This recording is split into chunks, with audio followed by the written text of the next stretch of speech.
Bien, hermanos, muy buenas noches. Gracias a Dios por este tiempo de alabanza, de adoración que hemos tenido. Yo creo que Dios es fiel con nosotros. Amén. Amén. ¿Cuántos saben que Dios es bueno con nosotros? Amén. Amén. ¿Qué tan bueno ha sido Dios contigo esta semana? Amén. ¿Qué tan bueno has sido tú con Dios? Uy, ya bajaron los amenes. Qué bueno poder estar en la casa del Señor y disfrutar de su presencia, de la unidad que tenemos como cuerpo de Cristo, y seguimos animando a los hermanos para que puedan no perderse estos tiempos en la presencia del Señor. Quiero esta tarde continuar con nuestra serie Imparable. Habíamos visto una iglesia imparable, la semana pasada veíamos una familia imparable, y hoy día vamos a ver una persona imparable. Así que estamos imparables. ¿Amén o no amén? Qué bueno que estés acá. Eso significa que eres imparable. Así que nada nos va a detener. Durante estos días de este mes estamos trabajando lo que es el devocional en base al libro de los Hechos.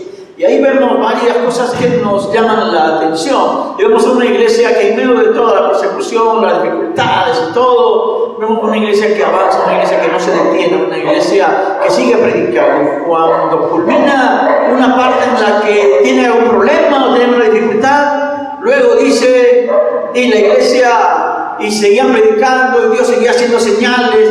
En cada parte, generalmente después de cada situación complicada o difícil, siempre termina con, y el Espíritu Santo lo llenó, el lugar tembló, todos fueron llenos del poder de Dios y seguían predicando. O si no, dice, y el Señor añadía cada día a la iglesia los que iban a ser salvos. Era una iglesia que no se detenía, una iglesia imparable. Y la iglesia está conformada por personas. La iglesia no es la institución, no es la organización. La iglesia la formamos todos aquellos que hemos entregado nuestra vida al Señor. Y necesitamos, para que la iglesia sea imparable, necesitamos que nosotros como personas seamos imparables en nuestra relación con Dios, en nuestra comunión con Dios. Ayer tuve la oportunidad de estar en una iglesia evangélica peruana en la ciudad de Pisco. Y fue una ida y vuelta nada más, fue en la tarde, regresé en la madrugada, pero me invitaron a un aniversario de jóvenes y estaba ahí con los jóvenes y compartía con ellos en su aniversario y celebraban también el mes de la juventud, ¿no? Un poco friolenta esta juventud, digo por el clima, ¿no? Está frío el clima primaveral, que hoy día empezó oficialmente, pero parece que no le han pasado la voz. Así que espero que ya mañana le avisen al clima que ya empezó la primavera para que empiece a hacer un poquito de sol.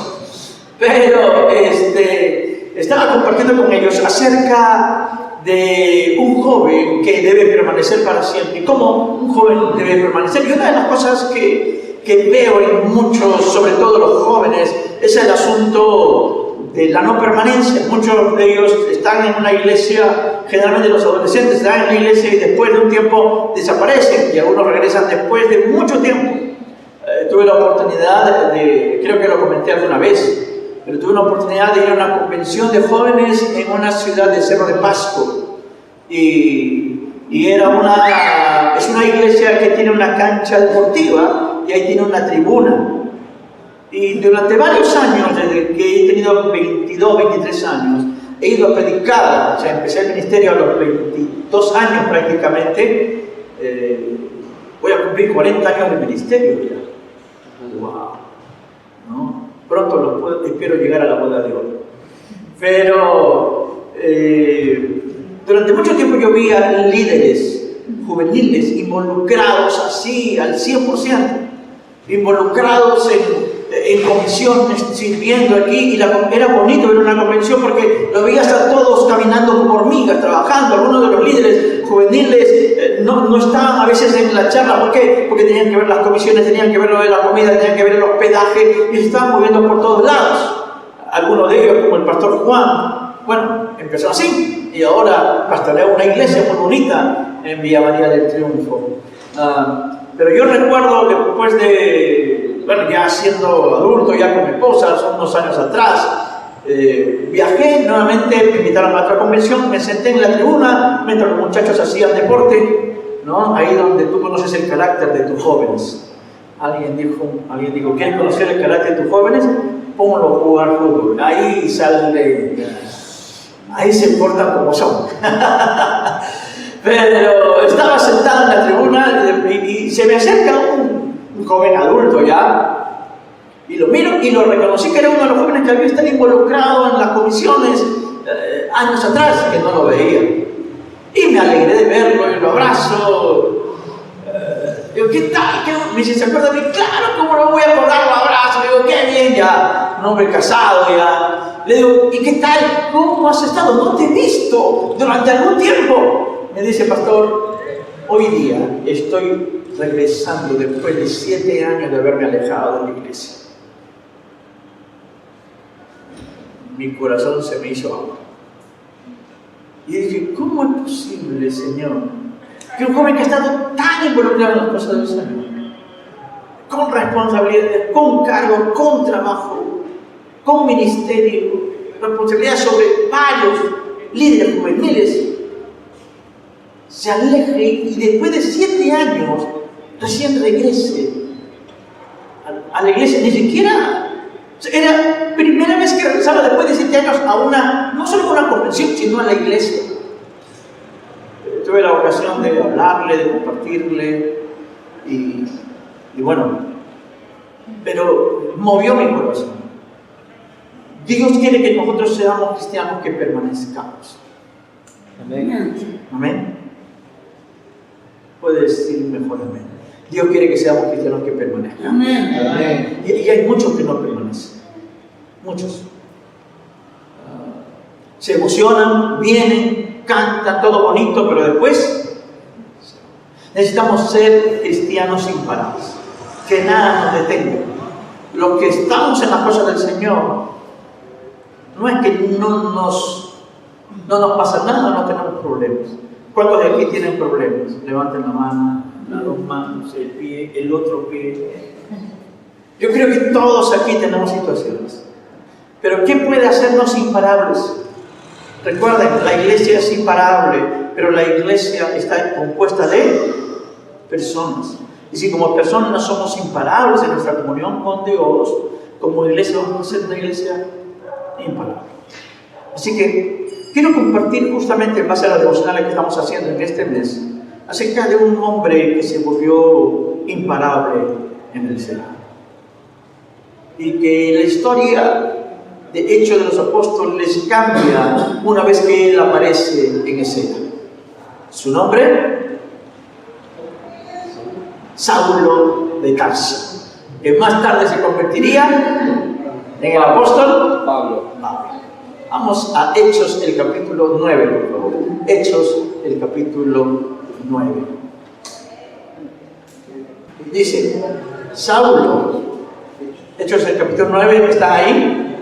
Saulo, respirando aún amenaza sin muerte contra los discípulos del Señor, vino al sumo sacerdote y le pidió cartas para las sinagogas de Damasco, a fin de que si hallase algunos hombres y mujeres de este camino, los trajese presos a Jerusalén. Mas yendo por el camino, aconteció que al llegar cerca de Damasco, repentinamente le rodeó un resplandor de luz del cielo. Y cayendo en tierra, oyó una voz que le decía, Saulo, Saulo, ¿por qué me persigues? Él le dijo, ¿quién eres, Señor? Y le dijo, yo soy Jesús, a quien tú persigues. Dura cosa te dar cosas contra el aguijón. Él temblando y temeroso dijo, Señor, ¿qué quieres que yo haga? Y el Señor le dijo, levántate y entra en la ciudad y se te dirá lo que debes hacer. Y los hombres que iban con Saulo se pararon atónitos, oyendo a la verdad la voz, mas sin ver a nadie. Entonces Saulo se levantó de tierra y abriendo los ojos no veía a nadie. Así que llevándole por la mano le metieron en Damasco, donde estuvo 3 días sin ver y no comió ni bebió. Amén. Hasta ahí la lectura de este texto. Vemos a un Saulo que posteriormente se convierte en el apóstol Pablo. Alguien que llega a ser un cristiano imparable. A Saulo de verdad es impresionante. Nada lo detenía. Nada.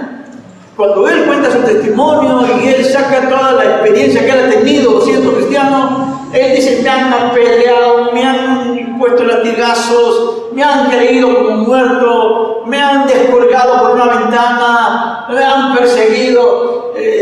Saulo de Tarso, lo he dicho en las ocasiones anteriores, pero cuando yo voy a un lugar y me invitan a predicar a la provincia donde tengo que quedarme unos días, yo pregunto: ¿dónde me vamos a hospedar? Saulo, cuando llegaba a una ciudad, preguntaba: ¿cómo es la cárcel acá? Porque de todas maneras lo iban a meter preso.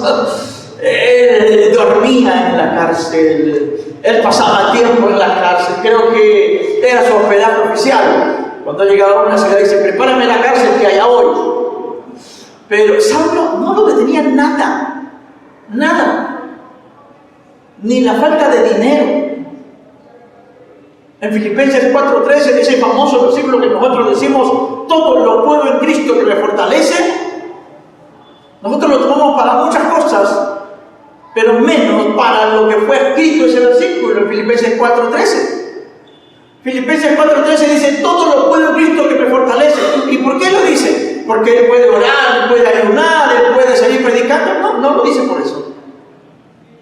¿Por qué lo dice? Ese versículo está en el contexto de las ofertas que le han hecho llegar a Pablo. Y Pablo agradece a los filipenses por haberle mandado la ofrenda. Y le dice: ustedes de su necesidad me están dando. Y luego ahí dice: mi Dios pues suplirá todo lo que os falta. ¿Por qué? Porque ustedes han dado. Entonces, como me dieron, Dios les va a dar a ustedes. ¿No? No, claro, no aquí. Amén. Amén. Pero no ofrendan, no diezman, pero mi Dios suplirá. ¿Cómo te va a suplir si no le das? ¿Sí? Ellos dieron y Pablo le dice: mi Dios suplirá. Ustedes me han dado, ahora les falta. No se preocupen, mi Dios suplirá todo lo que les falta. Pero en ese contexto Pablo dice: les agradezco por ofrendar. Y por si acaso no es que yo esté desesperado porque me manden dinero. Y ahí es donde dice lo siguiente: dice: he aprendido a contentarme cualquiera que sea mi situación. Sé tener abundancia y sé también padecer necesidad. Todo lo puedo en Cristo que me fortalece. En otras palabras, a mí nada me para. Aún no tenga finanzas, igual sigo predicando a Cristo. Aún no tenga para el pasaje, igual sigo predicando a Cristo. Aún ese día solamente comí arroz con huevo frito, nada me para. Y mi gozo no para. He aprendido a contentarme cualquiera que sea mi situación. Estaba contento. Estaba contento en cualquier momento. Definitivamente este hombre de Dios era un cristiano imparable. ¿Qué hizo de Saulo un cristiano imparable? Quiero mencionar 3 o 4 cosas nada más esta noche.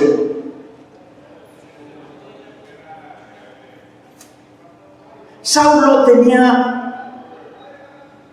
había escuchado de Jesús, le habían contado de Jesús y decían que era alguien que Saulo no había conocido a Jesús. Y le habían dicho que era alguien que se proclamaba a Dios y él, según su conocimiento, definitivamente no encajaba en la doctrina que él llevaba. No encajaba el pensamiento de que Jesús pueda ser Dios. Entonces, por esa doctrina que él tenía, y frente a todo lo que le decían a Saulo, él atacaba a Jesús y decía: está mal Jesús, están mal los cristianos y hay que perseguirlos. Era un hombre que tenía un carácter y un temperamento fuerte. Es más, si ustedes recuerdan los devocionales, en algún momento cuando los los religiosos reunidos tratando de prohibir a Juan y a Pedro que predicaran el Evangelio, en medio de ese grupo se levantó un hombre dentro de los religiosos y los líderes llamado Gamaliel. Y Gamaliel dijo: déjenlos tranquilos, porque si esto no es de Dios, esto se va a desaparecer. Y si es de Dios, mejor ni tocarlo. No vayamos a estar luchando contra Dios. Sin embargo, a pesar de que Gamaliel había dicho eso y todos acordaron en eso, ¿saben qué hace Saulo?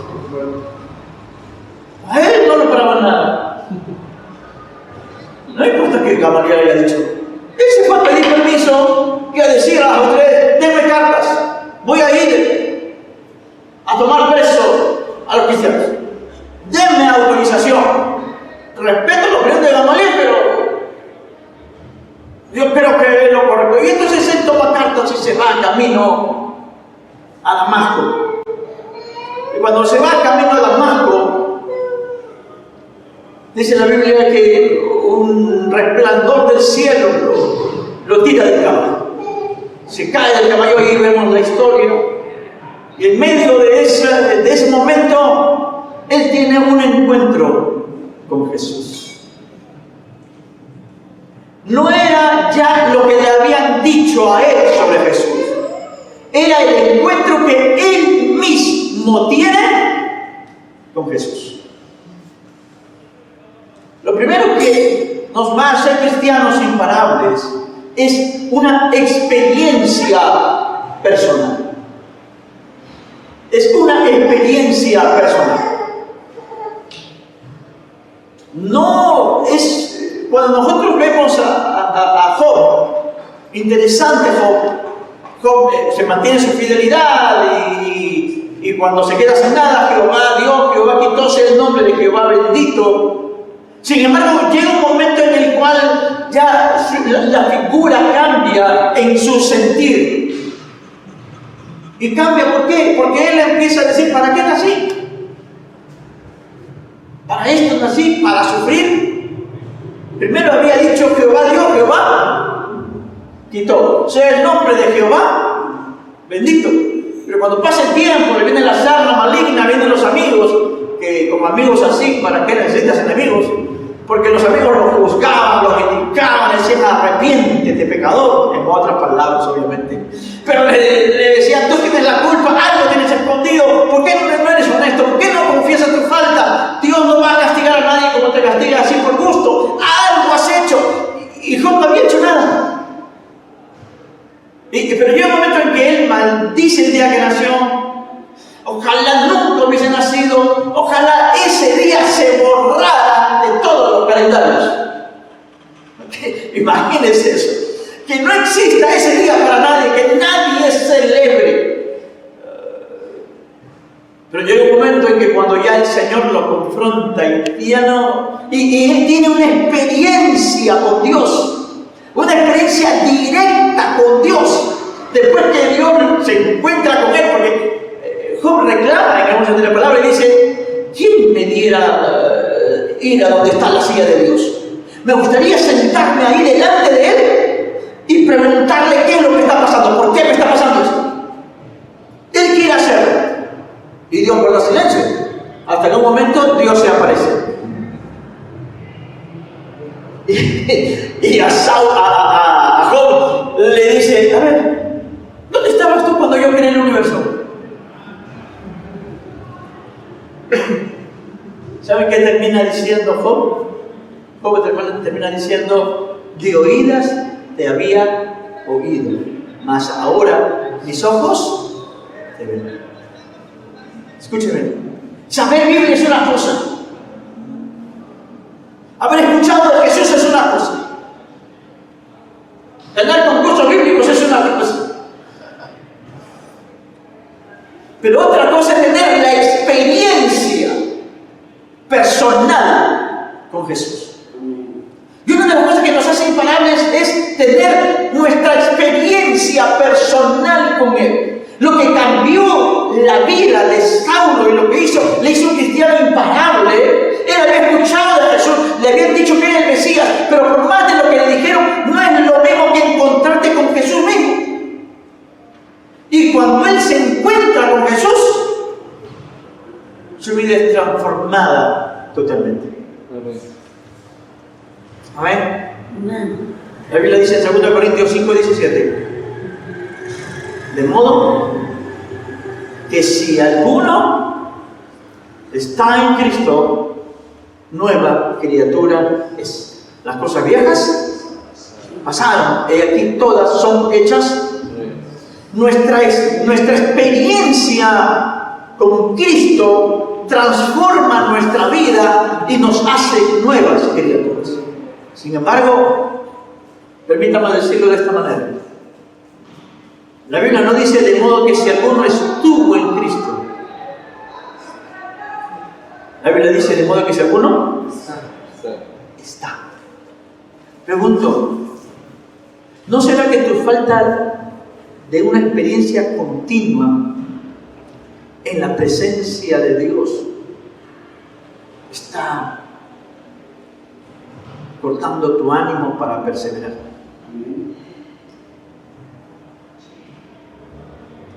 ¿Estamos siendo claros? ¿Quién me va a hacer un cristiano imparable? Mis experiencias continuas, constantes en la presencia del Señor. ¿Recuerdan ustedes al hombre que el Señor lo sanó? Y hasta hemos hecho una canción, Jesús lo sanó de su ceguera.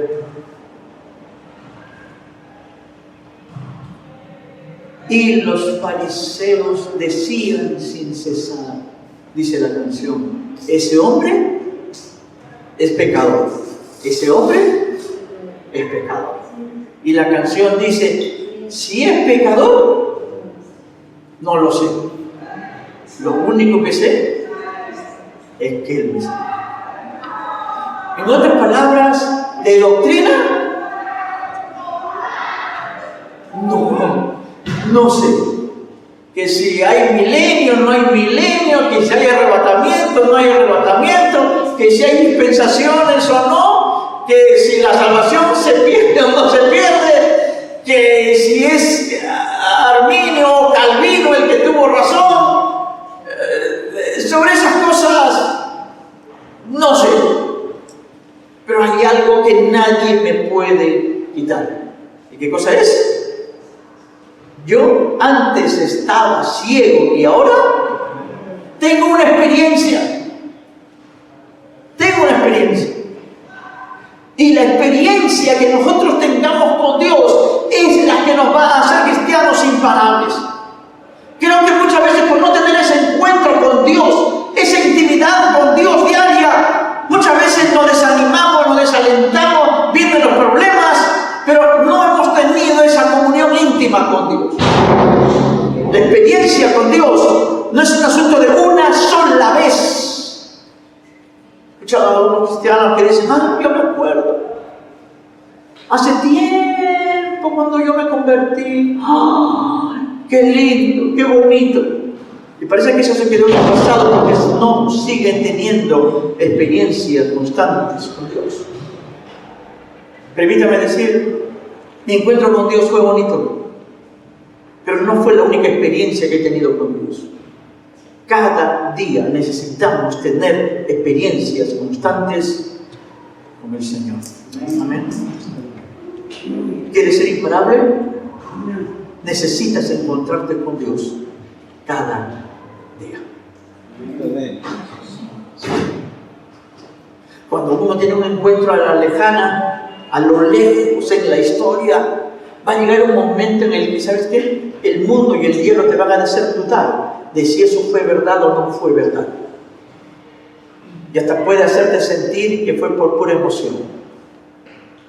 Pero cuando tú tuviste esa experiencia no hace 15 años, sino la tuviste ayer, la tuviste hoy día, la tuviste el lunes, la tuviste el martes, nadie te puede engañar. Porque tú sabes que eso es real. Eso fue lo que pasó con el apóstol Pablo. su experiencia. Amén. Segundo punto que creo que hizo a este hombre un cristiano imparable. Segundo punto es descubrir el propósito de Dios para su vida. Descubrir el propósito de Dios para su vida. Los propósitos nos hacen imparables. Amén. Voy a volver a repetir. Los propósitos nos hacen imparables. Amén. Amén. ¿Se acuerdan cuando usted se enamoró más templado que cuerda de guitarra? ¿Eso te dio un propósito que te hizo? Imparable. Cantabas al Serín, así no quiera tu papá y tu mamá. En esos tiempos, ¿no?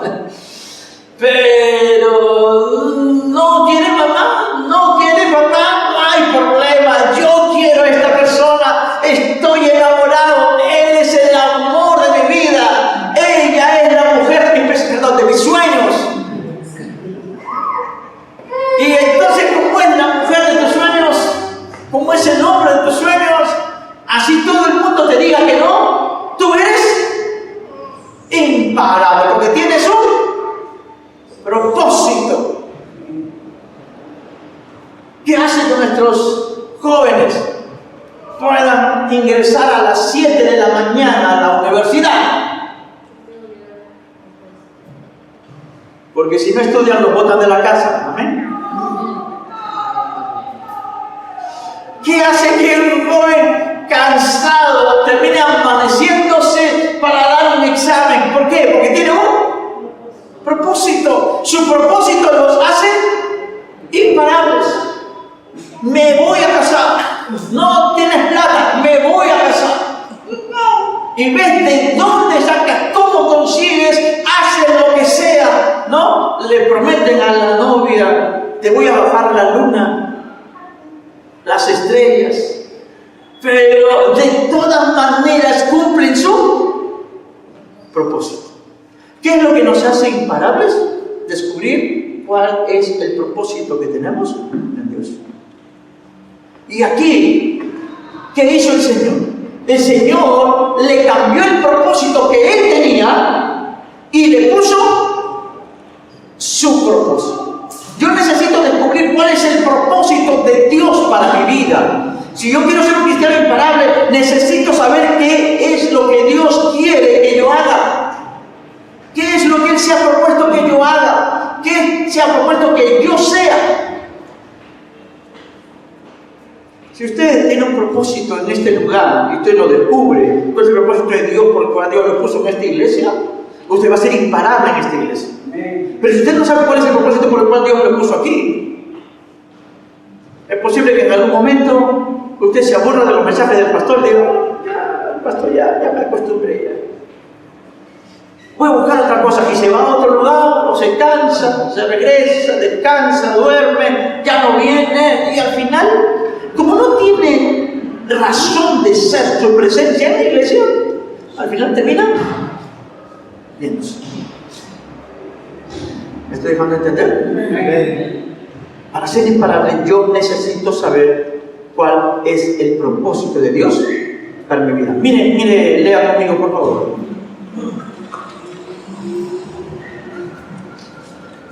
Hechos 9, versículo 10. Había entonces en Damasco un discípulo llamado Ananías, a quien el Señor dijo en visión, y él respondió, heme aquí, Señor. Y el Señor le dijo, levántate y ve a la calle que se llama derecha, y busca en casa de Judas a uno llamado Saulo de Tarso, porque aquí él ora. Y ha visto en visión a un varón llamado Ananías, o sea tú, que entra y le pone las manos encima para que recobre la vista. Entonces Ananías respondió, Señor, he oído de muchos acerca de este hombre, cuántos males ha hecho a tus santos en Jerusalén, y aún aquí tiene autoridad de los principales sacerdotes para prender a todos los que invocan tu nombre. El Señor le dijo, mire bien, el Señor le dijo, ven, porque instrumento escogido me es este para llevar mi nombre en presencia de los gentiles y de los reyes y de los hijos de Israel. Dios tenía un propósito. Lo había seleccionado para que sea lo que él mismo más adelante se llama el apóstol de los gentiles. Pablo es el apóstol de los gentiles. Ese es el propósito que Dios tenía para él. Ese propósito que Dios le dio a Saulo. Es interesante que cuando Saulo se queda ciego y escucha la voz del Señor que le dice: Saulo, Saulo, ¿por qué me persigues? Y Saulo pregunta: ¿quién eres, Señor? Y ahí viene el encuentro personal con Jesús. Jesús le dice: soy yo, Jesús, al que tú persigues. Y luego le añade: dura cosa te es dar coces contra el aguijón. Lo he explicado antes, pero por lo apropiado de volver a explicar de lo que estoy compartiendo, lo voy a decir otra vez. ¿Qué significa dar coces contra el aguijón? ¿Quién da coces? El caballo. ¿Y qué es dar coces? Golpear. Dice: dura cosa te es dar coces contra el aguijón. ¿Por qué las coces del caballo? ¿Qué significa el aguijón? Se le había metido una espina. Y él, para sacársela, ¿qué hacía? ¿Qué hace el caballo para sacarse la espina? Empieza a dar coces. ¿Pero qué pasa? Mientras más da coces, la espina más se mete. Pregunto: ¿por qué el Señor le dice esto a Saulo? ¿Por qué le dice esto a Saulo? ¿Qué espina se le había metido a Saulo?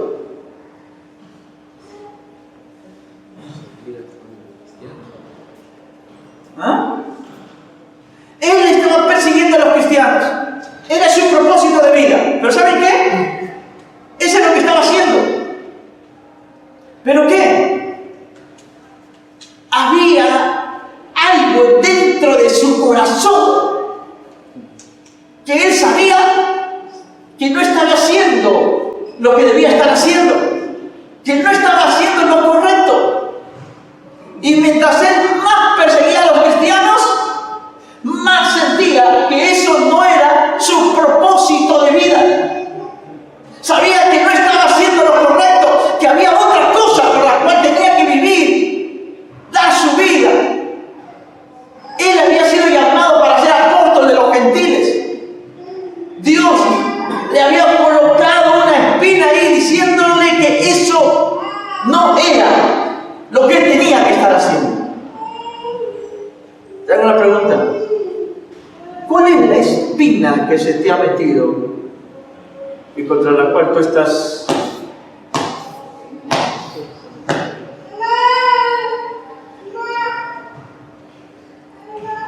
¿Cómo descubrir esa espina? La pregunta es la siguiente. Yo debo preguntarme: ¿la vida que estoy llevando me satisface? Lo que estoy haciendo, siento que mi vida fue destinada para hacer lo que estoy haciendo. Si no es así, es una espina ahí que por más que tú digas: no, todo está bien, lo que pasa es que hay que hacer así, no me queda otra, ahí tengo que darle. Mientras más golpees, peor esa espina te hace sentir más insatisfecho, porque no es para lo que Dios te creó.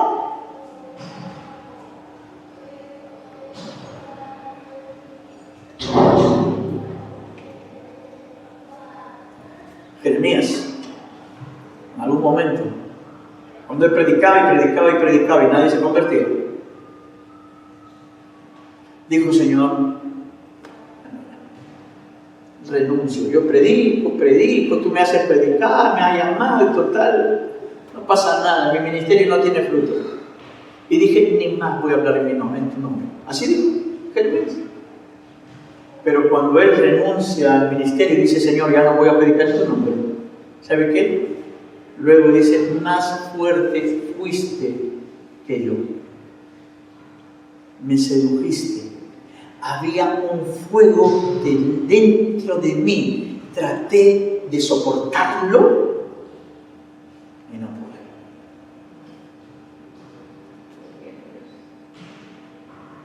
¿Estás satisfecho con lo que estás haciendo? ¿Eso es lo que Dios te llamó a hacer? Por más que tú digas, no, todo está bien, no hay problema, así tiene que ser. Mientras más haces eso, la espina, más se mete. ¿Quieres ser imparable? Necesitas saber cuál es tu propósito. El diablo no va a poder contra aquel que sabe para qué Dios te puso. Te pregunto, ¿ya sabes para qué Dios te puso? ¿Ya sabes por qué Dios te puso en este lugar? ¿O todavía tienes esa espina de saber de que hay algo más? Mi vida tiene que ser algo más. No puedo pasarme toda la semana trabajando, descansando, luego comiendo. O sea, mi vida tiene que tener un propósito, un sentido. No puedo morirme sin haber cumplido el propósito de mi vida. Saulo lo descubrió. Cuando él pregunta, Señor, ¿qué quieres que yo haga? O sea, ok, Señor, ya entendí. La espina, sí, Señor, sé que lo que estoy haciendo dentro de mí sabía que no era para eso. ¿Qué quieres que yo haga? El Señor le dice, ok, tranquilo, vas a entrar a la ciudad y cuando estés en la ciudad te voy a decir qué tienes que hacer. Pero cálmate, ¿lo entendiste? Sí, Señor, lo entendí. Sí, por eso es que se quedó ciego. No sabía para dónde iba. Dios le iba a tener que decir cuál era su propósito. Y por eso es que manda a Ananías y le dice a alguien que le ponga la mano, porque yo lo he escogido a él para que sea mi instrumento. Segunda cosa que nos hace imparables es descubrir nuestro propósito. Tercero, son 4 nada más. Claro, cada uno de media hora, ¿no? Pero el tercero es tiene que estar dispuesto a pagar el precio. ¿Ya? Tercero, estar dispuesto a pagar el precio. Seguimos leyendo en Hechos capítulo 9. Vamos a retomar desde el versículo 15. El Señor le dijo, ve, porque instrumento escogido me es este para llevar mi nombre en presencia de los gentiles y de reyes y de los hijos de Israel. Propósito. Versículo 16. Porque yo le mostraré cuánto le es necesario padecer por mi nombre. ¿Qué tenía que hacer? Pagar un precio. ¿Quién me hace imparable? ¿Estar dispuesto a pagar el precio? ¿Sí?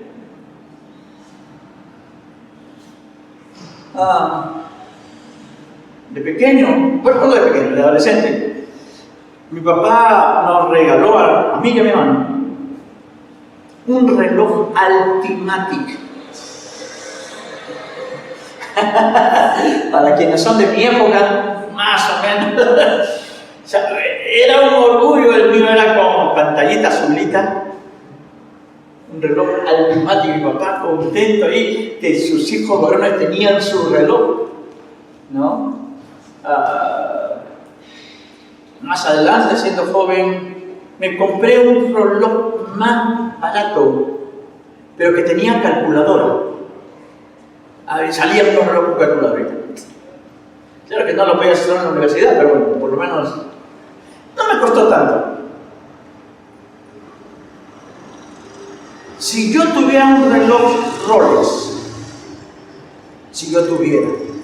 no lo tengo.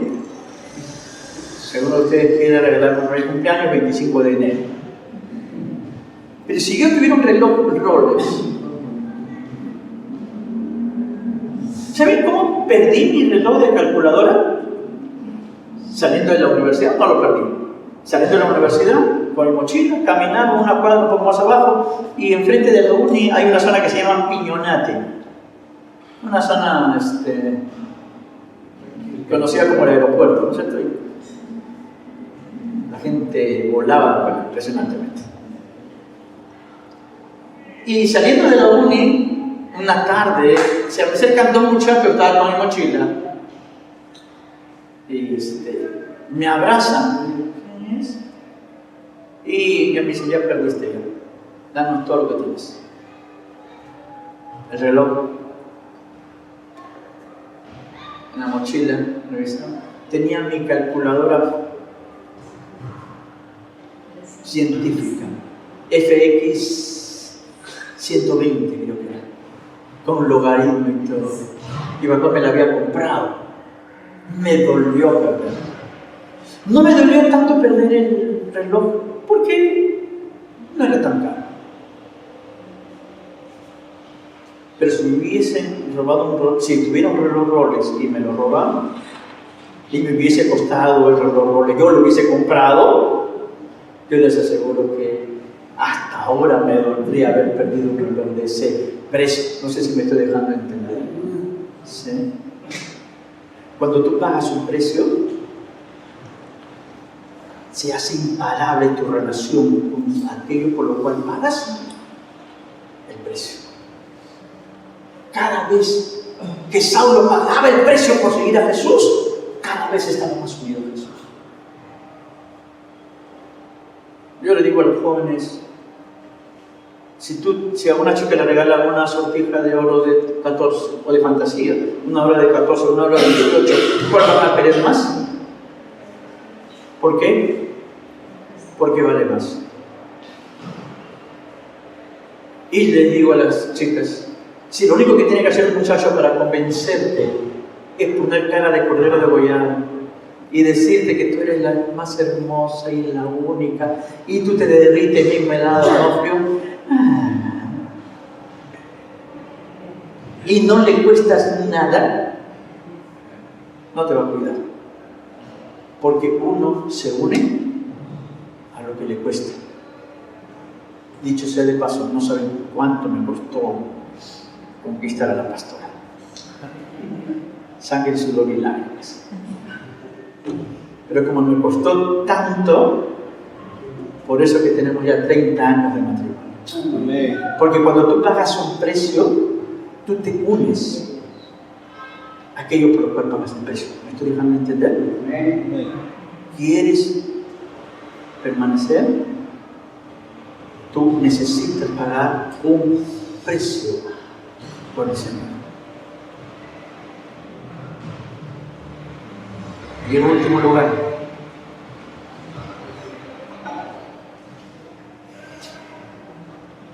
versículo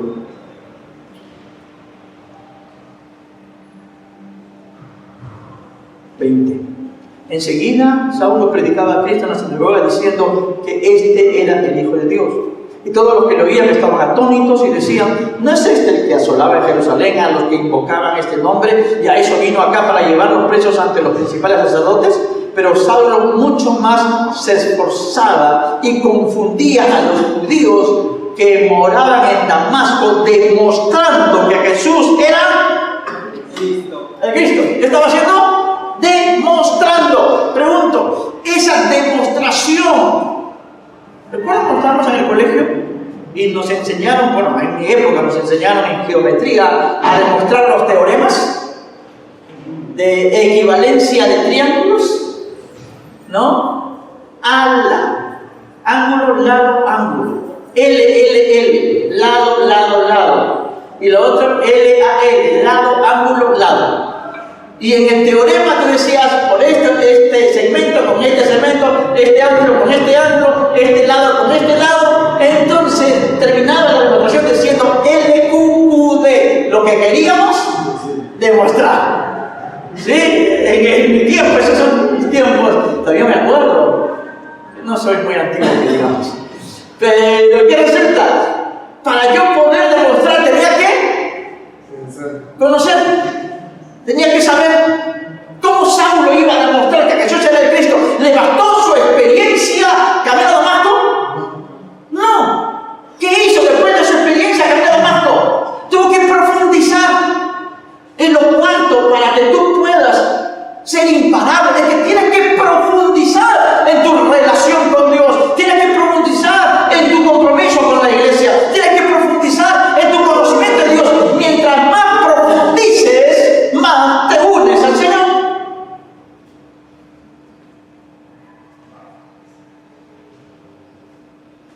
¿Tienes problemas? Aplicándolo en otro sentido, ¿tienes problemas en tu relación de pareja? ¿Qué tienes que hacer? Profundiza. Pero es que no se pone irritable. Profundiza, pregunta, conversa, averigua. Mientras más profundices, mientras más la conozcas, más te va a morir. Pero igual en tu relación con Dios. ¿Queremos ser cristianos imparables? Un cristiano imparable no se hace pasando por agua caliente. Ya leí la Biblia esta semana un día, listo, suficiente. No. Tengo que profundizar. Y escuche, termino con esto. Para que Pablo pudiera confundir y demostrar de verdad que Pablo había profundizado bien. Y no le bastó solamente una... ¿Por qué? Porque antes él tenía argumentos. Se encontró con Jesús, pero él tenía argumentos claros antes para demostrar que Jesús no podía ser Dios. Entonces todas sus dudas, sus preguntas tuvieron que ser solucionadas. Él investigó, pero esto y lo otro, así, pero miren esto acá. Tuvo que aprender, tuvo que profundizar todo lo que pudo. Y cuando profundizó en su relación con Dios, en su conocimiento, finalmente él pudo demostrar que Jesús era el Cristo. 4 cosas que nos hacen cristianos imparables. Primero, nuestra experiencia. No nos conformamos con una experiencia de hace 5 años, 3 años, 2 años. Necesito tener cada día mi encuentro con Jesús. ¿Sí? Nadie puede rebatir mi encuentro con Jesús, mi experiencia. Nadie. Tal vez no sé teología, tal vez no sé tanto como Charles Apestegui, que ha estudiado en AMU. Tal vez no sé tanto como el pastor que está estudiando una maestría. Pero ¿saben qué? Hoy día me encontré con Jesús. Hoy día Jesús me habló. Hoy día lo sentí en mi corazón. Experiencia. Segundo, propósito. Señor, ¿qué quieres que yo haga? ¿Para qué me trajiste acá? ¿Por qué me pusiste acá? ¿A dónde voy? Cuando descubras, tal vez alguno de ustedes, su propósito es ser pastor. No sé si de esta iglesia, no quiero que me serruche en el piso, por favor. ¿Sí? Pero si Dios te pone como pastor, yo te mando a otro. Porque ese es tu propósito, amén. ¿Qué más para nosotros que haya más pastores en este lugar? Tercero, tienes que estar dispuesto a pagar el precio. Y cuarto, tienes que profundizar. ¿Sí? Señor, te damos gracias porque tú nos muestras a través del apóstol, de tu Hijo, al cual tú llamaste con un propósito definido, ser apóstol de los gentiles. Señor, y él vivió una vida cristiana imparable.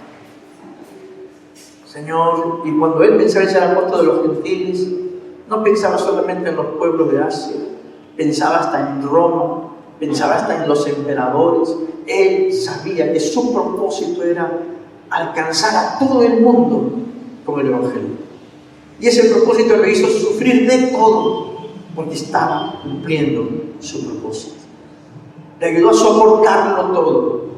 Y por la experiencia que él tenía contigo, experiencia que en algún momento fue tan profunda, dice él, que pudo llegar hasta el tercer cielo. Señor, él cada día pagó el precio. Y mientras más pagaba el precio, más se contentaba de poder ser imitador de Cristo. Padre, ayúdanos a no ser cristianos simples.